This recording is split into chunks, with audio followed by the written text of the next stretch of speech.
Cek, cek, cek. 1, 2, 3. Masuk. Oke. Ya, selamat datang di video keempat ya. Video keempat. Kali ini kita tidak membahas yang praktikal, tapi sekarang kita membahas lebih ke konseptual, gitu ya. Konseptual, konsep self attention. Gitu ya. Self attention ini adalah sebuah core konsep dari transformer model. Transformer model yang sering dipakai di large language model. Gitu ya. Nah, apa sih namanya untuk ini? Sebenarnya papernya itu ada gitu ya. Ada papernya. Ini nih papernya. Papernya itu attention is all you need. Kalau mau baca bisa, boleh gitu ya. Nanti linknya ada di deskripsi. Kalau mau baca lengkap tentang apa sih penjelasan konseptual yang benar-benar detail dan uh, dijelaskan juga konsep-konsep matematikanya di situ. Cuman untuk yang saya ini di slide ini yang saya buat ini tidak tidak banyak ya, tidak banyak saya jelaskan tentang detail-detail matematikanya. Gitu ya.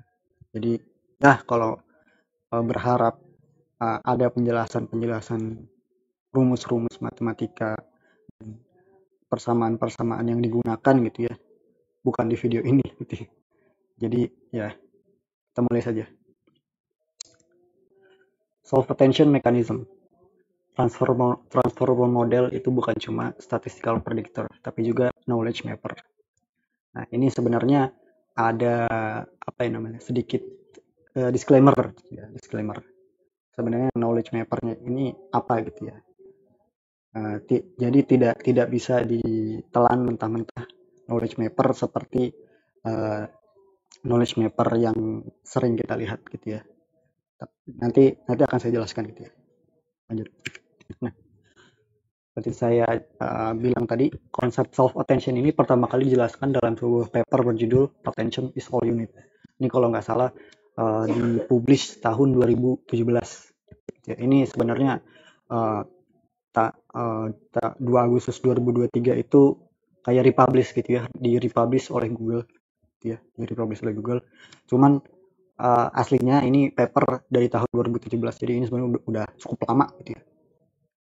Sekitar 8 tahun kali. 8 tahun gitu, 8 tahun. Kok 8 tahun sih? 8 tahun gak sih? Enggak, 6. 6 7, 6 7, 6 atau 7 tahun. Ya udah, lanjut. Intuisi self attention. Nah, kalau saya apa sih namanya dijelaskan oleh ini definisi atau apa sih namanya penjelasan dari Mistral Large ya. Mistral Large itu adalah salah satu LLM flagship dari Mistral gitu ya. Dia apa sih namanya salah satu LLM apa ya LLM yang terbaik yang bisa kita coba gitu di publik gitu ya. Selain dari GPT, dari OpenAI kan ada GPT-4, dari Cloud ada Cloud 3, dari Gemini ada Gemini Ultra. Kalau Mistral itu punya Mistral Large. Nah, penjelasannya itu segini. Bayangkan Anda berada di ruangan penuh sesak gitu, yang penuh dengan percakapan. Namun Anda itu hanya tertarik pada apa yang dikatakan oleh teman Anda. Jadi misalkan kita ada di uh, ruangan gitu ya, terus lagi berisik tuh ya, terus kita cuma mendengarkan teman kita yang lagi ngobrol gitu ya. Nah, kemampuan Anda untuk fokus pada suara teman Anda sambil mengabaikan suara lainnya, hal tersebut itu pada dasarnya adalah self attention mechanism. Nah, jadi mekanisme atau ya, jadi kemampuan atau mekanisme untuk kita tuh memfokuskan kepada sesuatu yang relevan, kepada sesuatu yang penting di dalam bermacam-macam input gitu ya. Itu self attention mechanism. Dalam konteks sebuah kalimat, self attention itu memungkinkan sebuah kata gitu ya. Sebuah kata itu memperhatikan kata-kata yang lain. Jadi sebuah input itu dia tuh memperhatikan kata yang lain, terus memperhatikan kata ini di dalam sebuah kalimat untuk mencari tahu mana yang penting bagi dia, mana yang apa sih namanya, mana yang relevan bagi dia, sambil memahami relevansinya sendiri. Jadi sambil memahami relevansinya, jadi dia juga melakukan looping gitu ya, looping ke dirinya sendiri. Di apa ya namanya? Jadi dia tuh juga mendengarkan dirinya sendiri, bukan mendengar, memperhatikan dirinya sendiri. Nah, mekanisme ini membantu model untuk memahami konteks dan relasi antar kata dengan cara yang lebih efektif. Pusing gitu ya. Tapi kurang lebih apa sih namanya? Self attention adalah kemampuan untuk memperhatikan sesuatu yang penting. Nah, itu. Jika kita pindah sedikit ke image processing, maka intuisi dari mekanisme self attention ini menjadi lebih jelas. Nah, jatuhnya dari gambar kan kalau tidak salah katanya tuh satu gambar itu bisa eh, bisa berarti 1000 kata. Ya, istilahnya kayak gitu. Nah, kita lihat gambar. Gambar ini input, ini attention mapping, ini attention map. Ini input anjing gitu ya. Ini kan kita apa sih namanya, kalau ini kita memperhatikan gitu ya. Ketika kita melihat gambar ini, kita memperhatikan si anjing. Anjing ini ada menjadi spotlight gitu ya. Nah, di attention map-nya juga sama gitu ya. Anjingnya itu menjadi spotlight. Di sini juga sama. Jadi di sini malah lebih jelas gitu ya, di gambar yang pesawat. Pesawatnya itu jadi spotlight, dan itu yang jadi attentionnya, attention map. Nah, di sini agak agak lebih tidak jelas, tidak sejelas yang dua contoh tadi, cuman dia juga masih dengan pattern yang sama. Ini ada ular gitu ya. Nah, di sini attention map-nya ke ular. Dengan mekanisme ini, maka model akan mampu memahami relasi antar kata secara kontekstual, membuat setiap token atau setiap vocabulary atau setiap kata itu didefinisikan oleh perkumpulan token atau vocabulary yang lain. Jadi seperti ini kurang lebih ya, apa sih namanya, visualisasinya. Jadi kata rabbit nih, rabbit itu akan dia tuh akan dihubungkan ke semua kata yang lain. Terus mana kata yang paling paling apa ya, paling relevan, paling dekat gitu ya, paling dekat lah, paling relevan, paling dekat dengan kata rabbit, dan semuanya juga gitu ya. Jadi semua kata ini akan apa sih namanya, semua kata ini akan berhubungan satu sama lain dengan kata yang lain gitu ya. Nah, secara big picture dengan mekanisme self attention ini secara implisit gitu ya. Ini sekali lagi ya, secara implisit model itu akan mampu membuat abstraksi knowledge mapping. Knowledge mapping itu seperti ini. Jadi apa sih namanya, kata tertentu itu ada hubungannya dengan kata yang lain. Konsep tertentu itu ada hubungannya dengan konsep yang lain. Jadi apa sih namanya, ada sebuah apa sih namanya, relasi konsep satu sama lain. Nah, dengan mekanisme self attention ini, transformer model itu akan mampu membuat abstraksi knowledge mapping berdasarkan relasi antar token, walaupun sekali lagi hanya berbentuk relasi abstrak di dalam weights dan biasnya. Sekali lagi transformer model itu tidak membuat knowledge mapping yang terstruktur seperti ini, tidak bisa gitu ya. Walaupun kita apa sih namanya, utak-atik transformer model terus dibuka gitu ya, terus kita utak-atik sedemikian rupa, nggak bakal ada kita bisa bikin kayak begini. Cuman secara abstrak, secara implisit, dia itu akan membuat yang seperti ini karena dalam proses trainingnya dia itu melakukan self attention dari semua kata ke semua kata, dan itu akan secara gradually atau ya incremental, dia akan membuat knowledge mapping secara implisit di dalam weights dan bias gitu ya. Makanya dia bisa apa sih istilahnya tuh, bisa mengerti sesuatu secara kontekstual gitu ya. Jadi konsep ini itu ada relasinya dengan yang lain. Jadi tidak semata-mata apa sih namanya, konsep kata itu dipahami secara literal, tidak gitu ya. Jadi language model itu mampu memahami uh, uh, konsep yang kontekstual. Lanjut. Nah, self attention itu tidak berdiri sendiri, ya jelas gitu ya, nggak uh, orang apa sih namanya,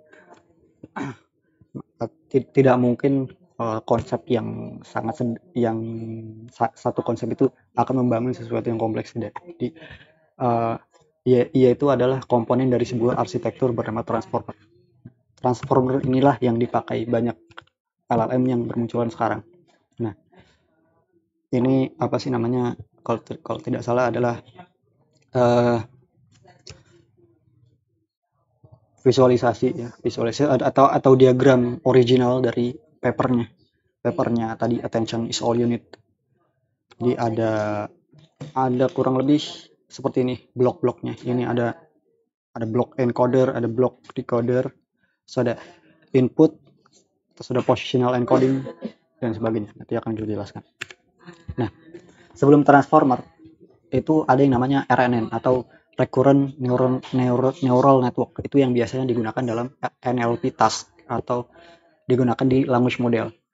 Nah, RNN ini punya masalah yang cukup krusial, yaitu vanishing gradient problem. Vanishing gradient problem itu sederhananya adalah ketika sebuah sebuah input itu terlalu panjang, input yang diproses itu terlalu panjang, maka input yang terakhir input yang terakhir diproses, bukan input yang pertama diproses itu akan menjadi apa sih namanya, informasi yang didapat dari input yang dimasukkan pertama itu akan sangat sedikit gitu ya, karena si gradiennya itu akan selalu di apa sih namanya, akan selalu dikecilkan. Sebenarnya ini apa ya namanya, penjelasannya agak buruk ya. Cuman intinya itulah ya. Ada yang namanya vanishing gradient problem. Itu kalau mau cari penjelasannya di tempat lain juga ada yang lebih bagus penjelasannya. Cuman ya itulah ya. Masalah di RNN itu ada vanishing gradient problem, dan hal tersebut itu diatasi oleh transformer. Karena transformer itu tidak memproses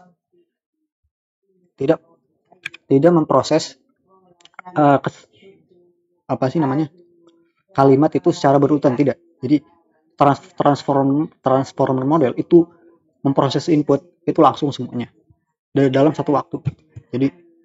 Jadi semuanya itu dari kata pertama sampai kata terakhir gitu ya, itu diproses dalam satu waktu langsung. Jadi tidak ada namanya vanishing gradient problem. Nah, quadratic scaling transformer, karena mekanisme tadi gitu ya, karena mekanisme self attention gitu ya, yang menghitung relasi antar token atau vocabulary ke setiap token yang lain, dan apa sih namanya, transformer yang mekanismenya ini tuh dia memproses seluruh input secara langsung dalam satu waktu, maka dia ada namanya quadratic scaling transformer ya. Jadi semakin besar itu kenaikan komputasi dan memorinya itu akan mengikuti grafik kuadratik gitu ya. Jadi lebih cepat naik dibanding RNN. RNN itu linear seperti ini. Jadi 1 2 3 4 5 6 gitu ya. Kalau RNN, kalau transformer itu enggak, itu penjelasan grafik kuadratik ya, bukan penjelasan langsung dari contoh transformer, tapi ini penjelasan kuadratik aja gitu, kuadratik scaling 1 4 9 terus 16 gitu ya, 25 terus makin tinggi gitu ya. Nah, itu namanya quadratic scaling. Positional encoding.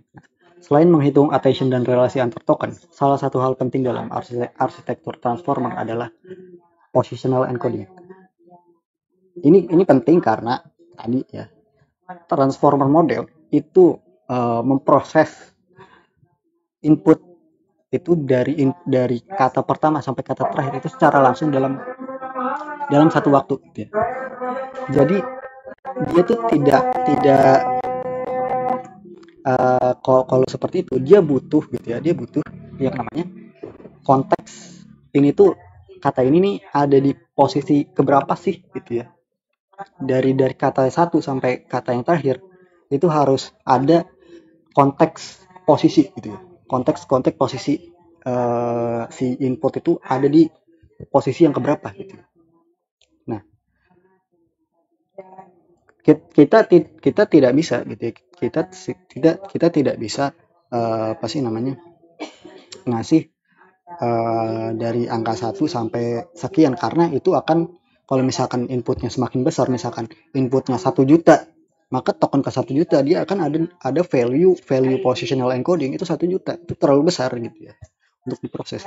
Jadi apa sih namanya dalam ininya uh, dalam implementasinya secara teknis, proses dari positional encoding ini memanfaatkan formula sin dan cos gitu ya.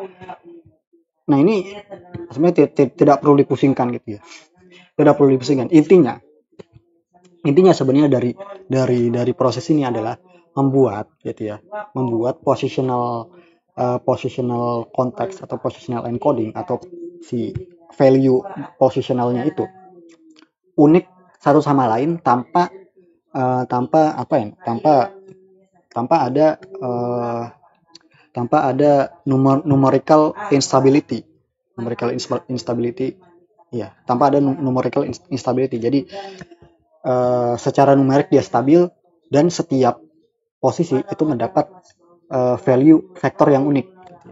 Nah, ini penjelasan sederhananya sih, ini intinya 0 itu ada sekian value gitu ya, ada sekian value. Kalau di sini sih ada sampai 50 value gitu ya, 50 value, dan setiap value-nya itu ada angka dari min 1 gitu ya, min 1 itu yang merah, 1 itu yang biru gitu ya. Dan di sini dihitung tuh ya sampai ke angka 50, ke dimensi ke 50, dan ke sini sampai setiap position 0, ini 10.000, ini 20.000, ini 30.000, ini 40.000 itu punya value vektor yang unik gitu ya. Intinya itu. Lanjut. General process dari transformer. Nah, tadi kan kita bahas komponen-komponennya gitu ya. Secara umum transformer itu melakukan proses seperti flow yang di sini gitu ya. Di sini ada input, di sini ada embedding, di sini ada positional encoding sampai output. Nah, apa sih namanya transformer block itu dari sini ya, dari self attention ini, yang sini nih, self attention sampai output ini satu transformer block. Karena untuk yang input, embedding, dan positional encoding itu hanya di bagian gate atau di bagian gate input saja gitu ya. Dan yang ditumpuk bloknya itu adalah dari yang self attention ini sampai output. Nah, dalam implementasinya transformer itu ditumpuk per blok gitu ya. Jadi semakin banyak bloknya akan semakin performanya semakin tinggi gitu ya. Semakin banyak blok, semakin banyak jumlah parameter, semakin besar ukuran modelnya, akan semakin tinggi performanya. Encoder dan decoder blok dalam transformasi. Tadi sempat dijelaskan kalau transformer itu punya encoder dan decoder blok. Nah, secara umum mekanisme kedua bagian tadi ya, encoder dan decoder itu kurang lebih sama gitu ya. Mereka ada self attention layer, ada fully connected layer sampai ke output gitu ya. Itu kurang lebih sama, tapi decoder itu punya mekanisme unik bernama masked self attention. Nah, jadi gini, masked self attention. Jadi yang sebelah sini nih, yang sebelah diagonal atas kanan itu tidak dihitung self attentionnya, karena ini sebenarnya berguna ya, karena ini saat training, hal ini untuk mencegah si si decoder block itu memperhatikan kata yang ada di masa depan atau yang di depannya gitu ya. Karena waktu training kan apa sih namanya kita ini sebenarnya sih penjelasannya agak agak sulit ya, karena penjelasan decoder blocknya juga. Cuman intinya ini itu akan berguna saat proses training. Jadi di decoder block itu attention